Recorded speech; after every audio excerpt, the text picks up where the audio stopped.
Hello, we are glad to have you with us today for this webinar on leveraging digital strategies for business growth in U.S. and international markets. I'm your moderator, Jenny Alton from the New York Small Business Development Center Central Office. This webinar is brought to you by the International Trade Initiative of the NYSBDC. The NYSBDC is a U.S. Small Business Administration resource partner with regional centers at higher education institutions and outreach offices at other locations across New York State. Our free advising, education, research, and advocacy services are made possible by funding from the SBA, New York State, and our host campuses. We have a fantastic lineup of presenters today. First, you will hear from our own Dr. Mercedes Sanchez-Moore, Director of the International Trade Initiative here at the NYSBDC. You'll also hear from Catherine Bamberger, who is a trade specialist with Global New York. And then our main presenters, we have Ava Mitzi and Susanna Hardy with IBT Online. So you know we are recording today. We will share links to a PDF copy of the slides and a recording in a follow-up email. Attendees are muted and will not be on camera. Your chats will be visible to me and our presenters. If you have questions come up during the presentation, and we hope you do, please don't hesitate to type them in the Q&A box as they come up. You can open Zoom's Q&A box from the Q&A button at the bottom of your Zoom window. If you don't see that there right now, go ahead and press More and look for it in that menu. We will address questions in a Q&A session at the end of the presentation material. And with that, I will turn the time over to Mercedes. Thank you, Jenny, for your kind introduction, and welcome everyone to our webinar, Leveraging Digital Strategies for Business Growth in U.S. and International Markets. I'm going to provide a brief introduction on the New York Small Business Development Center and our International Trade Program. The New York SBDC is a partnership of the U.S. Business Administration, SUNY, the City University of New York State, higher education institutions, and the private sector.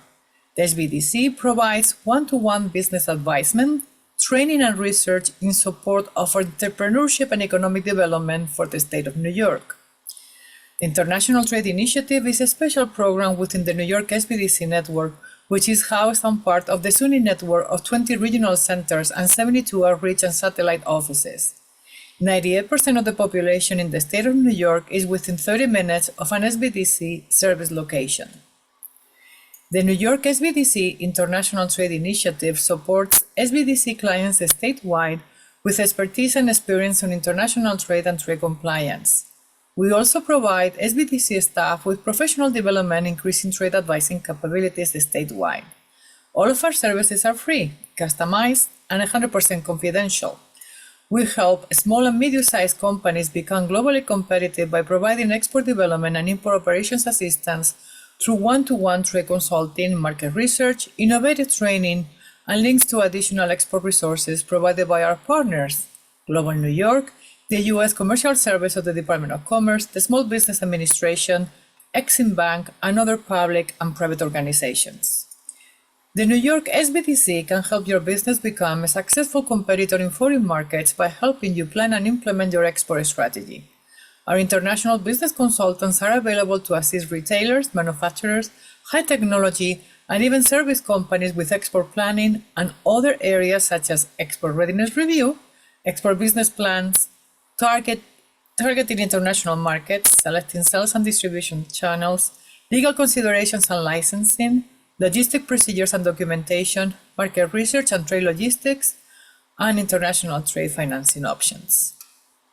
And now, it is my pleasure to introduce Catherine Bamberger, my very dear friend and one of our most important partners for our International Trade Initiative. Catherine, please go ahead with your presentation. Thank you, Mercedes. Good morning, everyone. I apologize. I'm having some internet issues, so I'm going to stay off camera unless we might try it at some point in between.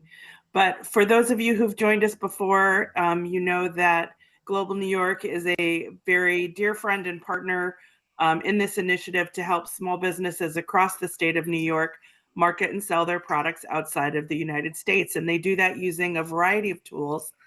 For our part, we provide market access and research and partner searches through a network of international representatives in 187 countries around the world. That service is provided at no charge to eligible businesses. And we also have two different grant programs. And those grant programs help support export marketing initiatives that may include things such as advertising and promotion, trade exhibitions, and the development of websites and social media tools to help access customers in foreign markets. So, for the things that we learn about today on localizing your website and your social media efforts, please know that you also have financial support as well as technical support to be sure that your activities are appropriate to a foreign market, and also are effective in that market. So thank you to the SBDC for inviting us to join you today. I'm looking forward to hearing more from our new partners at IBT. Thank you, Catherine, for providing this very important information about funding opportunities to global international marketing costs through Global New York, including website globalization. And now it is my pleasure to introduce our main speakers of today's webinar, Susanna Hardy and Ava Mitzi. Susanna Hardy is the Chief Content Officer at IBT Online and a recognized expert in international digital marketing. She leads content strategy and oversees the delivery of IBT Online's online global programs, helping companies with exports, brand visibility, and sales in global markets. Ava Mitzi is in the strategic partnership and business development lead at IBT Online, where she works closely with U.S. companies to help them grow their international presence through digital strategies. She specializes in connecting businesses with practical results-driven solutions tailored to global expansion. Ladies, please go ahead with your presentation. Thank you so much. I'm going to share my screen as well, so please let me know if you can see the screen. It's a pleasure to be here today and meet New York businesses. My name is Ava Mitzi. I'm a business development manager and strategic partnership manager for IBT Online. And today we're going to be talking about leveraging digital strategies and e-commerce for business growth in the USA and international markets. And I hope you enjoy this presentation. No matter what, please don't hesitate to drop your questions in the chat box and drop your email if you want to get in touch later on. We'd be very happy to continue this conversation onwards. So today in this panel is myself and my colleague Susanna Hardy, who's our Chief Content Officer. And as stated, we're very happy to be here today, working with Mercedes, working with Jenny and Catherine to help New York businesses grow with digital strategies, boost their brand with digital strategies, be found, be understood, be easy to do business with in their chosen dedicated markets. So who are we? IBT Online. We are a private company, a full stack digital marketing company. That means we do websites, we do e-commerce, online marketing, and essentially we are focused on helping America's businesses, helping America's exporters. You can find us at www.ibt.onl. Please think of us as a tech company. We're tech savvy. That is what we do. We really do help companies with their digital strategies. It's difficult and it's a fast changing landscape. And so we're here to make sure that your business remains top of mind for your international market partners, for your domestic clients, helping you support your customers, your partners, and long-term with your business growth. Just quickly, this is a map of all the different states that we do or have in the past contracts with. So we work with the different economic development agencies across the United States to deliver best practice websites, e-commerce enablement and capacity, digital marketing, all of this under the umbrella term of our online global programs. And we have a strategic partnership signed for the second year in a row with the U.S. Commercial Service. That means that we work very closely with the international trade specialists, whether they're based in the domestic U.S. market or whether they're based in international markets like Mexico, Canada, et cetera. We're there to help the companies, your company make sure that you can be found in your target markets, whatever those markets may be. The agenda for today, just rolling on quickly, is we're going to be focusing on these 5 key topics. The number one is the future of sales. Like, we're going to be talking about the trends that we're seeing in terms, and the trends that are out there in terms of digital marketing and e-commerce and AI, et cetera, et cetera. We're going to be doing selling online, and the 2 big key terms that I want, to really emphasize today are the buyer persona and the localization. These are the most important things when we do selling online. Number 3 is e-commerce must-haves and examples. The 4 is latest trends and AI. So specifically talking about AI because it's the hot topic of the moment. Number 5 is easy wins, some takeaways, and next steps. So we're hoping that no matter where you are in your development journey, that there'll be something that you can tangibly take away from this presentation, tangibly put in place that doesn't demand too much budget and resources and go away and be like, okay, I can do that today. Number 1 is the future of sales. So what are we seeing in the market? Just big picture to really paint the scene. This is the essential digital headlines, which is we are quickly at 8.8 billion people in the world, and we're more connected than ever. We're more connected than ever via mobile and via internet, via social media. These stats are just impressive. So 70% of the population is using unique mobile phone subscribers. That doesn't even begin to say how many people have double phone, phone subscriptions. And we're at 67.5% of the population leveraging the internet, which is it's an outstanding number. But it's just to say that your partners, your customers, your prospects, they are all online. They are online and they are searching, and therefore you can be searchable, you could be findable in your markets. E-commerce is another huge trend that just doesn't show any signs of stopping. This is the worldwide average percentage of internet users who buy something online each week. And it's a pretty astounding number. And as you can see, the US is just slightly behind the worldwide average, which I find fascinating because some of that, the key takeaway of that is don't just assume that people who shop and spend like you and the types of e-commerce platforms that you use are the go-to for other people around the world. It's not necessarily the same in Turkey or Indonesia or India, etc. But what this does show is that they are shopping. They are interested in buying online. So how can you be found, and what types of platforms are they using? Again, this is a graph that shows B2B e-commerce markets, the shift to remote selling in 2020, and it's not slowing down. So it's 3 times bigger. Actually, B2B is 3 times bigger than B2C, which is very impressive. And when I think of e-commerce, I automatically think of B2C, but it's just not the case anymore. Whether you're B2B or whether you're B2C, e-commerce is such a viable option today. It really needs to be considered.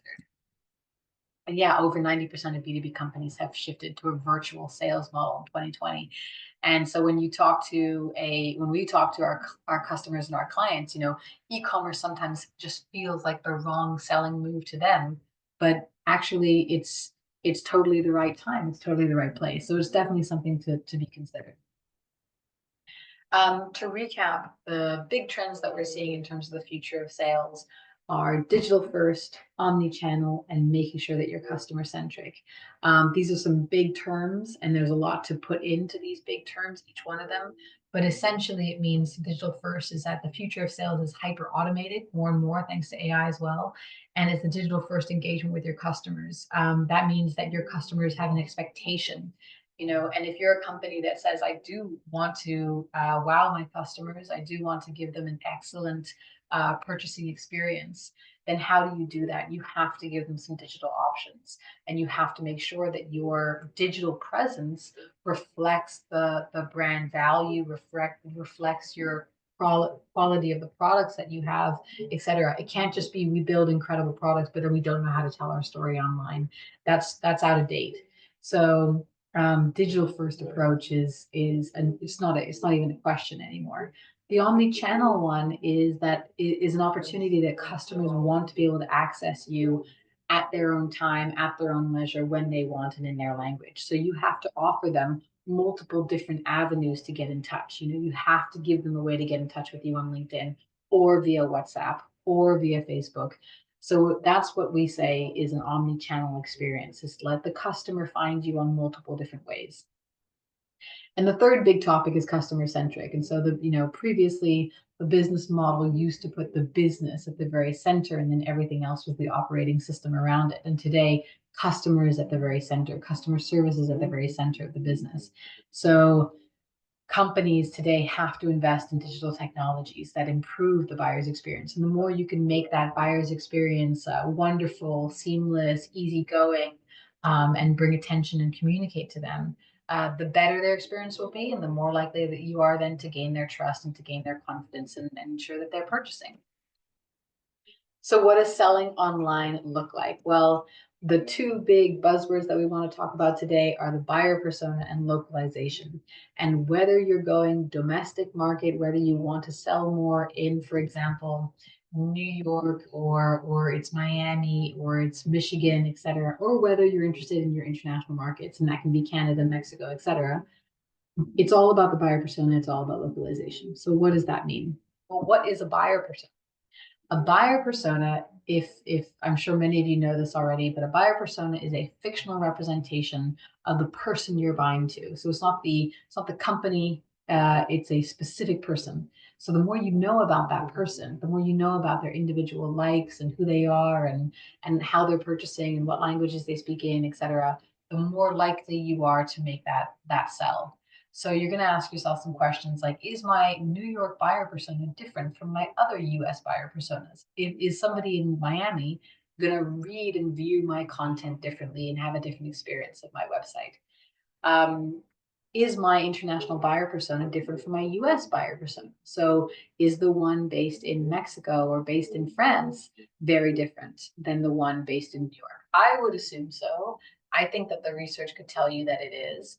How they read, what platforms they choose, what language they choose to read in, etc. All of these things mean that there are multiple buyer personas that you might be targeting. And the game is really to make sure that you are providing apt digital presence and digital tools to make sure that you're meeting your buyer persona how they want to be met, the expectations that they're coming to read about you and learn about you. L'Oreal is a really interesting example, a big company that has enough, a lot of money to spend on making sure that they're delivering for their customers. So for example, here is their L'Oreal.com website. It's at the top of the building. It's very female focused and women in suits, women at business professionals, with them. It's kind of harmonious, but also there's a lot of independence and there's a skyline here. What does that say about the buyer persona of their American US customer versus the one, for example, that is situated in Mexico? Interesting to see that their L'Oreal.com MX website is more familiar, more community orientated, less, I would say, less professional in terms of the clothes that they're wearing. These are just some details, but it's a fascinating picture of how different they are working, how different their marketing is and how different their branding is according to their buyer persona. So the more you know about your buyer persona, the better it's going to be for your marketing objectives. And when you do your marketing objectives, that's when you can see how your buyer persona plays out in the field of your target markets. And this is an example of social media in Canada versus social media in Brazil, for example. So you see how different the markets are when you have 1,205 engagements versus 20,000 engagements. And that's just to tell you that because your buyer personas are different, you're going to have to structure differently, and you're going to have to set some different KPIs. These were different ads that we ran in Canada versus Brazil. And it doesn't mean that, for example, the Canadians are like not going to purchase or less likely to purchase. They're just not as engaged in social media as the Brazilian market is. There's a different expectation there. The Brazil market is incredibly mobile, incredibly social media savvy. They love social media. They love engaging with social content. Canadians are more reticent, more concerned about security, more concerned about content sharing and posting. And they're just less likely to click yes, but not necessarily less likely to buy. So it's discerning your strategy according to the different markets. So the big question is, why can't I use my New York website and my New York strategy, my New York buyer persona to work in my international markets? Well, it's a classic, very simple story that Google and your search engines are not just one Google. There are 150 plus Googles. There's all these different search engines in the world, and you can't expect that the search engine will rank your New York website and your New York content highly in France or in Germany. So it's you're not going to be able to be found if you don't have content that is specifically delivering for, the Canadian prospect or for the French prospect, etc. Search engines are localized, and that's our second key term, is localization. So now you know a little bit about your buyer persona and how do you make your content localized? How do you make your content stand out and be top of the search rankings in Germany and France and Canada and Mexico, etc. So let's take Ireland as an example. Ireland looks super easy to go into. It's a classic, could be easy market to enter. Why could it be easy? Because it's an English market. It has lots of links to the USA. It's a very friendly business climate, and it has a similar online environment. I mean, many of the platforms that they use in Ireland, I know and I've heard of in America. And so it should just be a no-brainer. Like my stuff should show up in Ireland. Not at all. Let's just clear that entirely from the perspective, because no, your US website is basically invisible in Ireland. It's basically invisible to anyone in Ireland searching for you, unless they know exactly your brand name and they're searching deliberately for you. Unless that is the case, your content is not showing up on their feed. Your content is not showing up on their search engines. This means that we need to do localization. So once you know your buyer persona, you can do some digging and find out who your buyer persona is in the market in Ireland. And then you need to localize your content so that it can begin to pop up via organic or via paid marketing. But that's how you can begin to be found in Ireland. So you're going to think about English spelling, which is very different to US spelling, the different keywords. Top level domain name, IE, is what is used. So if you don't have an IE, your digital presence doesn't sit in Ireland versus the .com, which is a domain that sits in the US. Metric, in terms of the currency, they use the euro. They're GDPR compliant. This is something that is very specific to Europe, but compliance and safety are very different when it comes to internet usage and people scrolling through the internet. The compliance and the security regulations are very different in Europe than they are in the US. When it comes to security, when it comes to references, hosting, I mean, totally different. You have to be hosted locally in order to be found. Ireland is also quite interested in using WhatsApp for businesses, which is not usually the norm in America. You have different payment gateways and you have different delivery options. Just to say, all that to say, it's a lot of things to specifically consider when you're trying to get to the Ireland market, a market that seemingly on the outside could be something quite familiar and quite easy for the US, for a US company to transition to. But it's a little bit more tricky than meets the eye.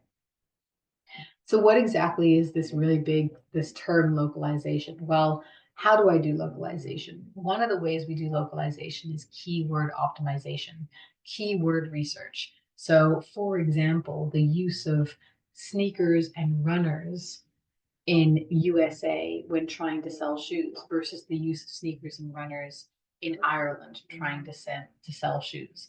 If you're not optimizing your keywords and ranking for your keywords appropriately in your different markets, or choosing those selectively according to your markets, you could be missing out. You could just be not found because you're not using the right word. And it's a small thing, but it can make a massive difference, because those local prospects, those local searchers are going to be searching in their preferred language with their preferred terms on their preferred time and on their preferred platforms. And that's what it means to be localized, is to really adapt to their preferences. Here is just a very interesting example of how your content will not show up in international markets. So when I type in the same thing in the United Kingdom, which is squeakless dog toys as a random example, because we all know how the dog is likely to bark during the webinar sessions, versus when I type in squeakless dog toys in Massachusetts, the answers that I get are totally different. And that means it's because Google is optimizing for what it deems to be the most relevant content according to where I'm based geographically. Because and that totally makes sense. You know, the platforms that are more likely to send to me and be around in my corner of where I live are going to be different whether I lived in London and Massachusetts. But that just it's an interesting illustrative point that to assume that your content is found in France and Germany and in your international markets is just not the case. So you can have some in-market partners, for example, like let's just say they're based in Germany or France, and you're like, oh, but they do some social media. What they would really benefit from is fully optimizing content and making sure that your products, for example, can be found within their local market easily, so that when they're referring your products to their prospects, those prospects that are then going in to research you, whether that's Facebook or whether that's LinkedIn or whether that's your website, they're not spending 20, 30 minutes trying to figure out in a different language who you are, what your products are, etc. It's a seamless flow. It's an asset that you can give your in-market partners to have content that's localized, content that is local. So that's a perfect segue to what we do at IBT Online and what we're specialized in, which is localized websites. A website that we make which is highly relevant to your local buyer. When we do this, and I'm going to use, let's just say your go-to-market strategy is in-market partners and representatives in Germany and France, etc. The best tool that you can give them is a localized website with your products, and, with descriptions, with tags, etc. on the back end, that are all optimized for that market. One of the, we have many different ways in which we localize specifically a website. What does localized website entail? It means that the registered domain name is appropriate. So if I'm based in France, for example, the domain name is going to be .fr as opposed to .com. And that means that when the French searcher is looking for you, the French searcher is going to see, oh, .fr, they're already doing business in France. That kind of creates a trust immediately. And customers are more likely to purchase when they trust. It means having multilingual navigation. So localized, fully translated in French if you're going into the French market, or German. Mobile enabled is incredibly important, and especially in Latin America, especially in Brazil and Mexico, it's more mobile than it is computer. Design adaptation is very important, especially in the Middle East when you read in different right to left versus left to right. Fully adapted to the local language. Cultural aspects are taken into consideration. What types of colors for what types of countries. Optimized for search engines. Search engines are not the same everywhere in the world. Hosted optimally, correct CMS platform, and regulatory requirements. Regulatory requirements is a huge difference whether you're sitting in the US or whether you're sitting in Europe. GDPR compliant. Just to give you one tiny example, if you're not GDPR compliant in Europe, there's like a caution sign at the very top of your website that is like a red flag for any European consumer purchaser. And if they see that on your website, they will literally think, this is not a viable website. What they're selling to me is dangerous. It's not regulated. It's not safe. I can't purchase from this company, So if you're not making that transition and making sure that you're safe to purchase from for the European consumers, you just won't be able to sell as much in Europe. I'm going to turn over now to my colleague, Susanna, who's going to be talking to you about e-commerce. Thank you, Asa. Thank you, Mercedes, Jenny, Catherine, and everybody today for spending a bit of moment. And I'm going to pick up the the baton now and talk a little bit more about the e-commerce. I think it was really important for it to talk about that buyer persona and the concept of localization, whether you're localizing for California or Timbuktu. So just heading on from what Ava was talking about, that buyer persona, respecting that buyer persona. If you're doing if you're doing e-commerce, then that respect of local buyer persona is even more important than ever, and getting it absolutely flawless. So don't go to e-commerce before you're ready is the message on that. Make sure you've really done your homework. All the things that you have to add, as well as what Ava was talking about, like your domain name and the keywords and so on. Yes, that's got to be done. But you've also got to make sure that the pricing, the tax, the discount, the payment methods, delivery gateways, all of that has to be flawless as well, whether you're B2B or B2C. The next thing I really wanted to dive into is just when you're even starting to look at e-commerce. Again, B2B or B2C, choose the right platform. There are lots of different e-commerce platforms and lots of different e-commerce plugins. Oh, hold on, let me get to the next slide. Sorry, there we go. Yeah, so the e-commerce platforms and plugins become really important. It's really essential that you do your homework before launching online. Choose the right platform. Because once you choose that platform, you're pretty well locked in. It's very hard to go with Shopify and then 3 years later you say, in fact, I really want WooCommerce. It's worth talking to agencies like ourselves or your webmasters, really figuring out the pros and cons of each type, especially if you're going to go international. And the thing you have to remember about e-commerce is that by definition, because it's the internet, it is global, it is international. So the international lends itself to the e-commerce world. I wanted to pick up on one other thing that these criteria that Ava mentioned, and that's really about online compliance and security. It's one of those must-haves, and it's something that we find some of our US clients don't always have all in place before really going online and before really doing some e-commerce. As Ava mentioned, it is really important to have that, and certainly if you're sitting in Europe and a website is not fully compliant with security, it doesn't have an SSL certificate, there's a big yellow sign that says caution. That's not something you want next to your brand, remember. So, choose the right platform and make sure that you have the security and compliance that you need. This is increasingly a must-have for that. And the next sort of must-have as you start out this journey on e-commerce is a notion of return on investment. And the thing that I like best, one of the things I like best about e-commerce is that the measurables, the key performance indicators, the measurables are pretty easy. Here's my website, here's what it costs, here's my advertising spend, how much am I getting in? So it's an easy calculation in terms of return on investment. But it's really important to figure out what your key performance indicators are before you start, and how that works on. Whether you're looking at, okay, do I want my brand to grow? How much, what are the key performance indicators for my brand? Is it the number of likes, the number of shares, the number of opens, the number of followers? Or how is it, and so all those different types of KPIs need to be defined before you start that whole journey.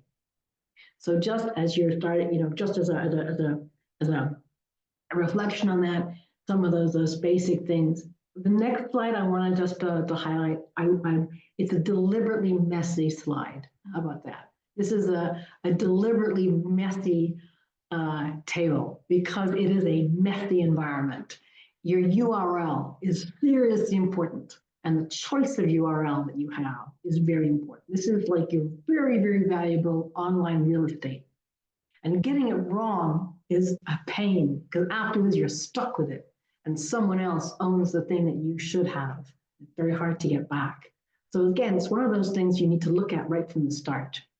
All the criteria that Ava mentioned in the beginning about that buyer persona and localization, then those e-commerce specific must-haves like payment gateways and deliverables, then the right platform, compliance, security, your URL. Those are the key things you need to even start your e-commerce journey, as it were. So this, I mean, one of the first things we do with clients when they say, I think I'm going to look at the Japanese market. You know, if they've done their research, they know they're going to sell well in Japan. They, you know, all that stuff.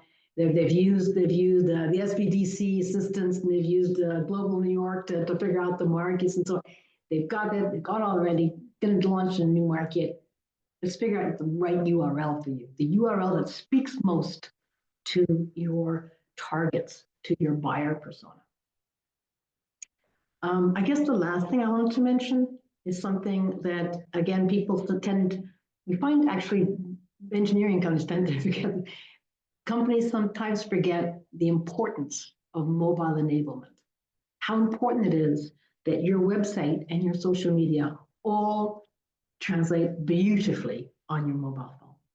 This is especially true if you're targeting markets like Southeast Asia, South America, Africa, you know, many parts of the GCC, the Arab Gulf states. Many of those markets are mobile first markets. You'll find that businesses are working on their mobile phones, passing orders on their mobile phones. They will check you out on your mobile phone. So do please make sure that you are mobile enabled. Now I wanted to spend a bit of time as well looking through some examples of companies that we work with to see if any of them resonate with you, and if you say, okay, that's something I could look into. That's an interesting one. The first one I wanted to do, and I apologize, we should have videos that all turn off, but I realize that we're on a PDF, so we don't. The first one I wanted to mention is a Kentucky company, and they invented something called grill toppers. So that you know, you're grilling thing on your barbecue, all the food doesn't fall down, so that's a grill topper. And they invented it a time ago, and they sell everywhere. They sell through many different places. They sell in Walmart and Amazon, and they really felt, you know what, we need to protect our brand because people don't know that there's a brand for a grill topper. How do I know? How do I, and my brand's really important. How do I make sure that people say, oh, I want an Oscar grill topper. I don't want one of those cheap ones. I want an Oscar one. How do I know that my brand how do I up my brand awareness? And so we built them a website in which they could really make sure that their brand is reflected in terms of their values. In terms of their e-commerce, so Oscar e-commerce on the next slide, you'll see that they sell through lots of different areas. They sell through Walmart, through Amazon, through Aldi, through lots and lots of different ones. And they also sell directly through their own website. And as I said, the reason for that is to gain brand awareness and to fight against price erosion. And that's something really important to underline, especially if you're going into e-commerce, is that the brand awareness and the attention you spend to your brand is probably the only thing that's going to help against long-term price erosion. Now, Oscarware, for example, we're finding that they were getting cheap imports, and Walmart, Amazon, and so on were bringing in cheaper ones, and that they were producing out, and that their brand, they were not getting the sales because they were getting the cheap ones. So with the brand acknowledgement and with nurturing that brand, they were able to do that and save some of that price erosion against price erosion and actually build brand awareness. And it's interesting to see how they've done that brand awareness. It's really through the social media marketing and very targeted marketing. It's knowing that buyer persona. And you'll see just from these images, it's not actually about, you know, they sometimes they'll show a grill topper, but it's about their values. And it's about bringing value to their end client, giving them recipes, giving them ideas. So saying, hi, we're not a grill topper company. We're a company that provides and caters to people who are looking for family time, barbecues, outdoor events, social gatherings, and so on. So that the whole brand awareness and building the brand ethos is all about that reflected in that social media marketing very well. I want to give you another example of a similar company. Again, this is Oscarware sell to B2C and B2B. They sell in large packs as well to B2B events. The next one, Bloommaker, really just sells mainly really to B2C. And again, a company that sells on lots of different platforms. And really the important thing about them was similar to Oscarware, making sure that their brand reflected what they do throughout. They sell upmarket flowers and upmarket bulbs, and really wanted to make sure that their brand was there. And so the way they do that is through a very sophisticated video brand management. The next example is a company based in Virginia, and they are known really for tennis. They make courts and then sell also anything to do with tennis. And I think what's interesting here is that in the e-commerce strategy they said, okay, I want to have, I do the marketing, but each one of my individual distributors can slightly change it and adapt. But they have a distributor, a main distributor in these markets, and when we manage their websites, it's each one a slightly different take on it, as each distributor can say, well, yes, but we're really looking for more for that angle and so on.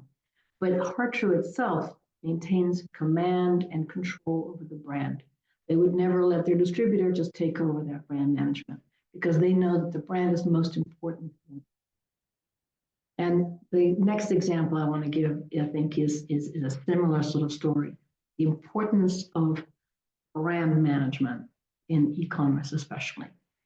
Another company called Amsoil, they make Wisconsin-based company, they make synthetic motor oil, and they have a series of distributors, and they say, my distributors are there for logistics, for installation, after sales, things like that.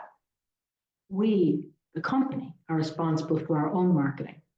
So in terms of e-commerce, what they're doing really is generating leads for their distributors to then have that final part of the e-commerce. So the distributor does the payment gateway and the delivery, but Amazon does all the rest, does all the way up to that point. Okay, so again, it's maintaining the brand awareness and then figuring out the payment gateways and the delivery networks. But it's Amazon itself that maintains full control, and that's a very, very important point across for e-commerce. The last one I wanted to give you is something I think we're seeing more and more of, a really important part of trends we're seeing. This is very much for B2B companies, typically advanced manufacturers who say, e-commerce, no, our clients all want specific things. But in fact, clients as customers, as Ava was pointing out earlier, sort of the digital first mindset, increasingly want to check things out first. So what we do then is build a request a quote builder, a request a cart website, so that the client is able to say, yeah, I have 3 of those, 2 of these, 5 of those, put it into a cart, send it to the company. There's no payment, no delivery network. It effectively requests for a quote. It sends basically an RFP to the salespeople.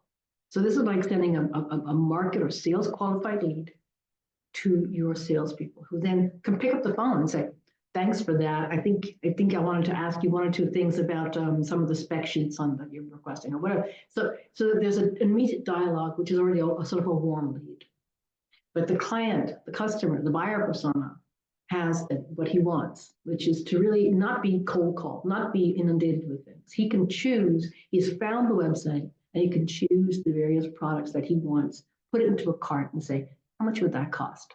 And do I have the right instruments here? And that's a very, very strong trend that we're seeing. So really, e-commerce is an absolute tidal wave.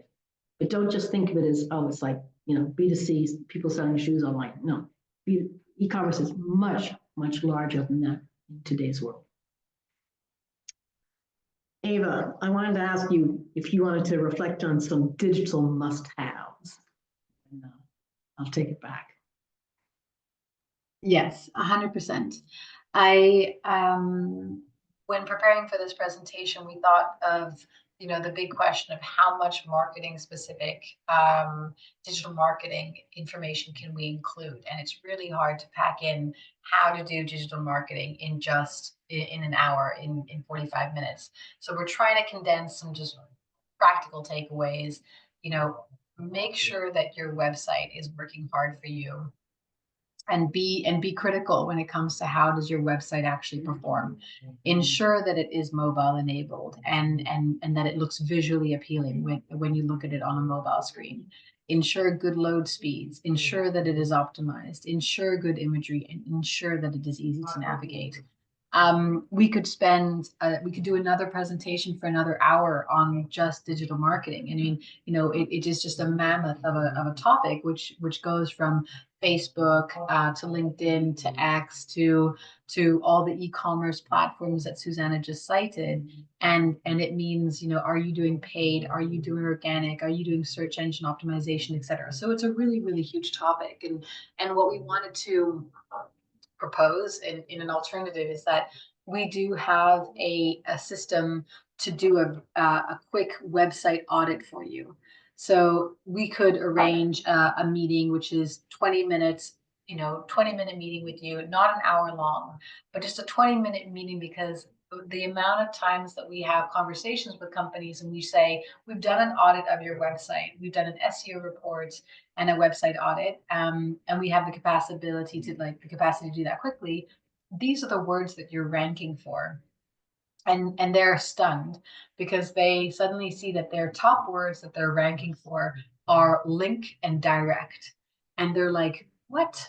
How is this possible? Those are not my words. Like those are not my products. That doesn't help me at all. Like how will any customer or any prospect know how to find me in my target market if I'm ranking for like link and direct? That has nothing to do with my brand. What in the world?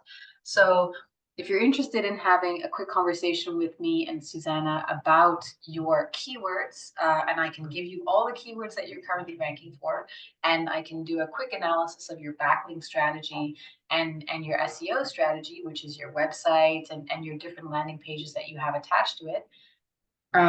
Drop your email into the chat box and I will drop my email into the chat box, and I'd be happy to have a conversation with you. It's such a big topic to try and understand and give, digital marketing best practices across the board. We just figured this would be a really helpful thing to propose instead. So it's something that we're going to offer. And if you're interested, please don't hesitate to get in touch. And I'm going to hand back to Susanna to do the final words. Yeah, thank you, Eva. So that would be basically a free website analysis report if you want it. Eva, just drop your thing.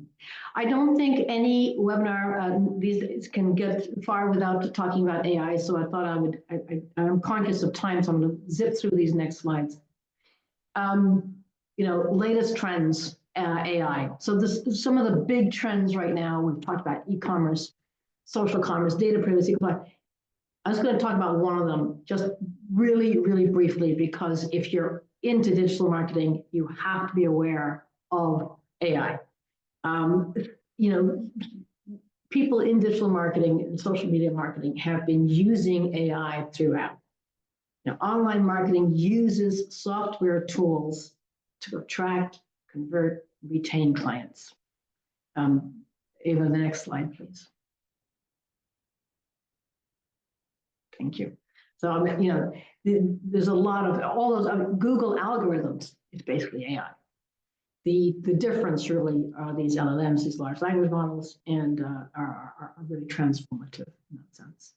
And I would say that today, there's a lot of problems. It's integrating AI, and what place is AI, and where should you use it, and how should you use it, and careful using it in that sales and marketing, the marketing processes.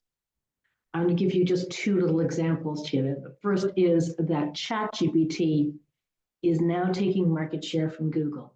A year ago, you did not see chat in terms of traffic acquisition.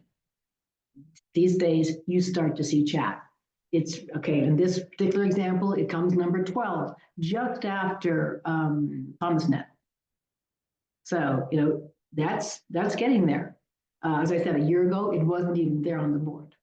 And for, a lot of, you can even now go away from Google completely, only use chat.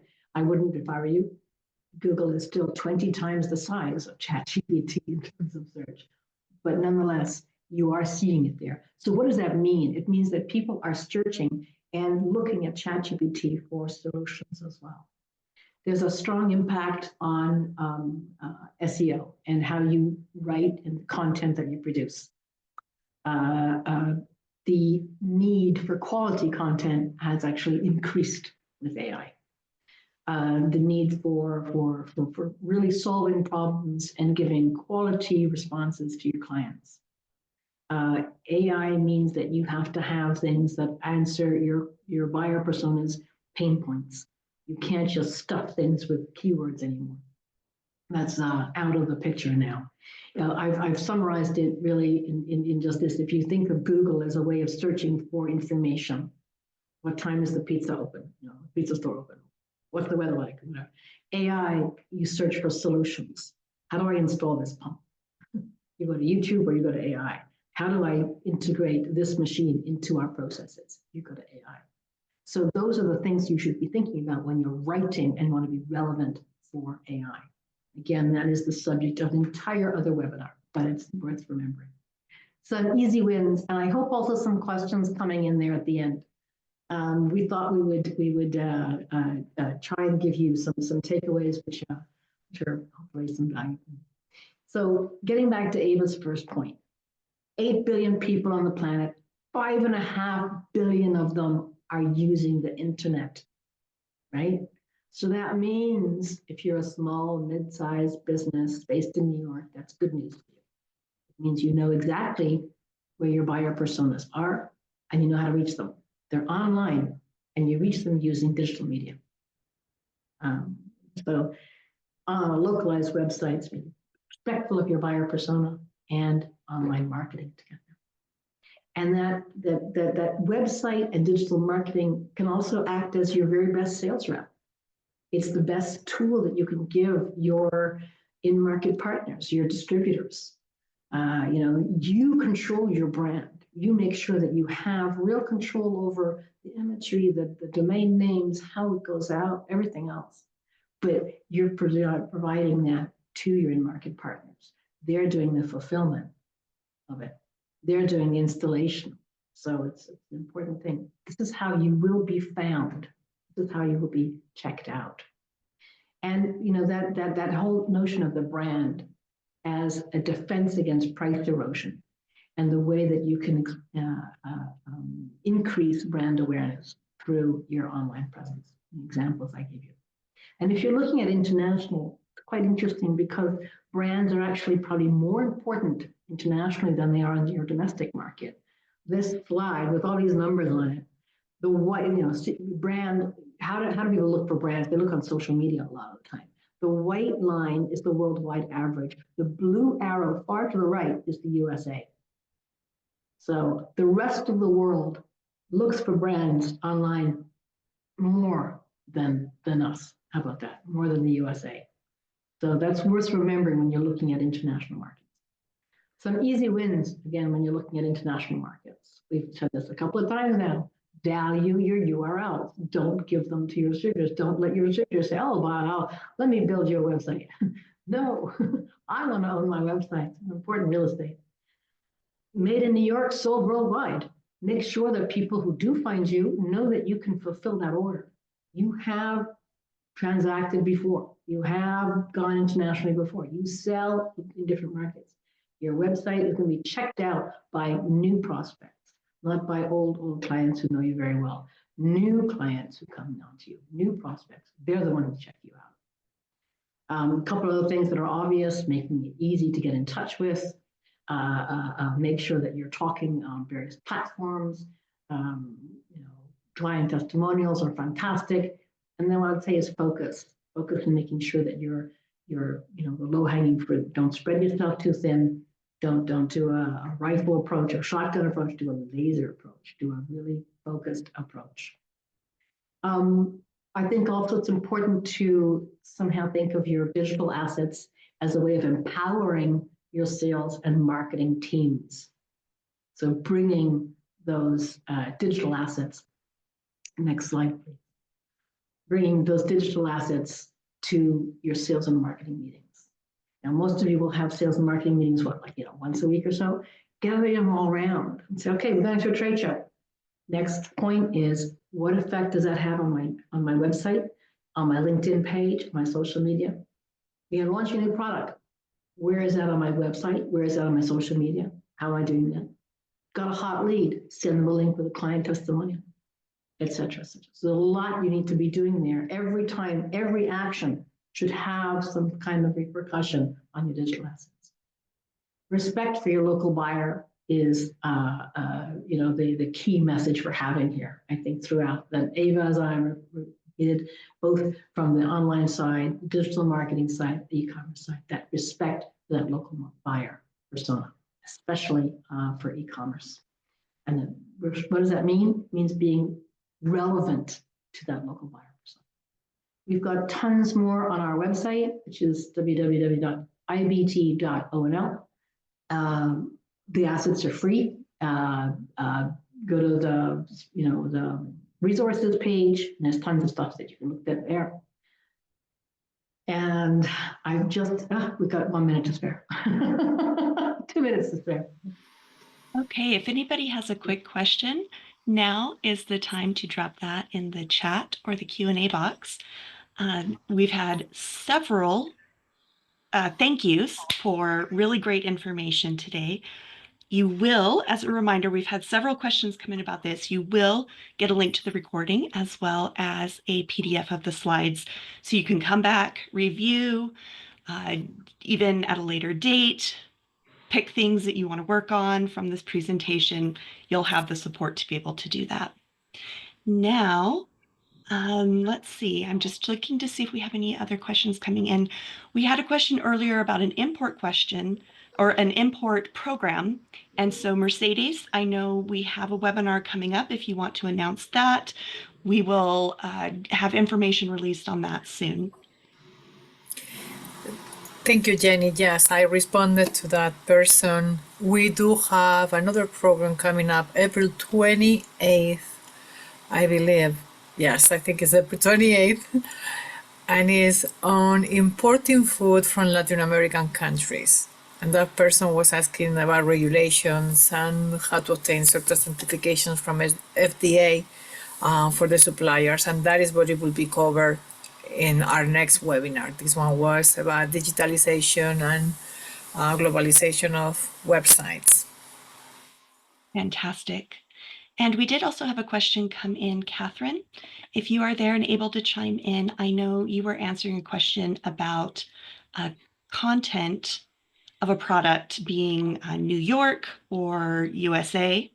If you would like to share that information, that would be great. Yeah, I still can't turn my camera on, but so yes, our programs and services, generally speaking, because they're using taxpayer dollars, are restricted to New York companies, and that's defined in a couple of different ways, depending on the program.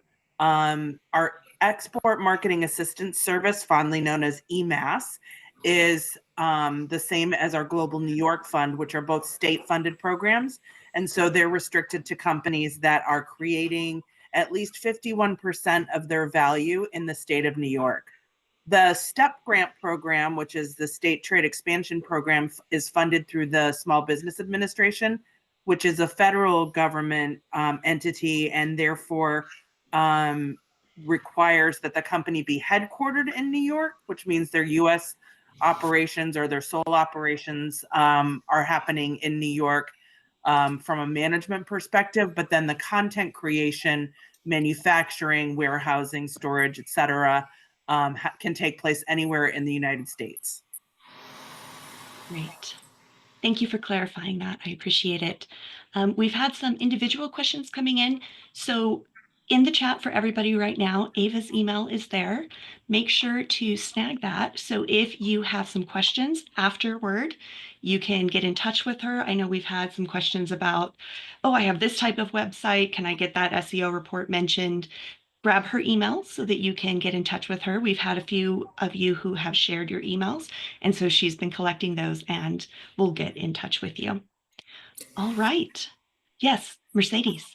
Yes, I had a question for Susanna and Eva, because I do see how Chinese platforms like SHEIN and TEMU are truly, truly wiping out. I mean, they are being amazing in the way that I'm very aggressive introducing their products, and actually they're beating up any tariff that might be imposed because they use the low value shipments. So I wanted your, I know, we just have an hour, but I wanted your perspective on how to properly, add the e-commerce option within your website to kind of like follow the same model right now because of the uncertainty and the tariff wars that we are seeing. What is your perspective about this? We're not logistics specialists, and this is very much a logistic issue. What we see, though, is that is capped at $800 per shipment. Yes. As currently being, I think, I don't know how long it's going to last, and it's very much for the United States. It doesn't actually apply for a lot of other countries. It applies to some countries in Europe and the EU, for example, and I think that will continue. But again, that's not so much about, if a company can sell their product below that level per item, right? So per item, and then ship it per item less than $800. And that's all that they're doing, is that they say, okay, that's worth less than that, and they can ship it fast. But it's any company can do that.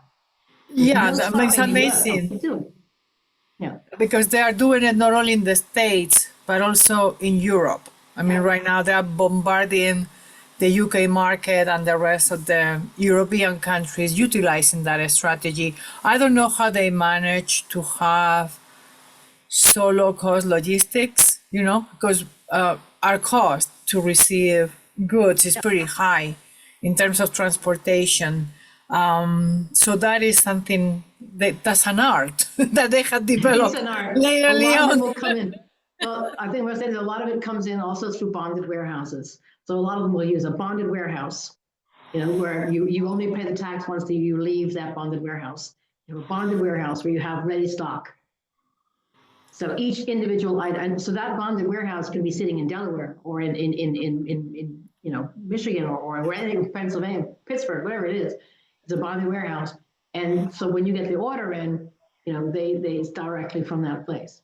So it only triggers tax once it leaves. And again, that's the 800 threshold coming out. Yeah. All right. Well, that takes me. I think we are gonna try to invite a shipper like UPS or FedEx or some of these small shipment carriers, and try to figure out how to assist companies that are able to develop international sales that way. Not everybody can, of course, it depends on the product, but I really appreciate all the information that you have provided. This is it's only an hour. It's a shame because it's a very interesting topic. I know that people were very happy. I mean, all the commentaries and all the questions. I know you're going to be bombarded with more questions from all the attendees, and I hope to bring you back at a later time as well to discuss further this topic of globalizing and selling online through the website. Thank you so much. Thank you. Thank you very much for allowing us this opportunity, Jenny, Catherine as well, and to all of your team. It's a fantastic job that you do. Really appreciate that very much. Thank you so much. Thank you. And if you have a moment, you'll see a survey pop up on your screen as we shut down. We always appreciate it if you can give us some feedback on how you thought things went today and what else we here at the NYSBDC can help you with. With that, we will wrap for today. Have a lovely rest of your day, everyone. And thank you again, Ava and Susanna. Goodbye, Thank all. you, Jenny. Thank you. Have a great day. Bye bye.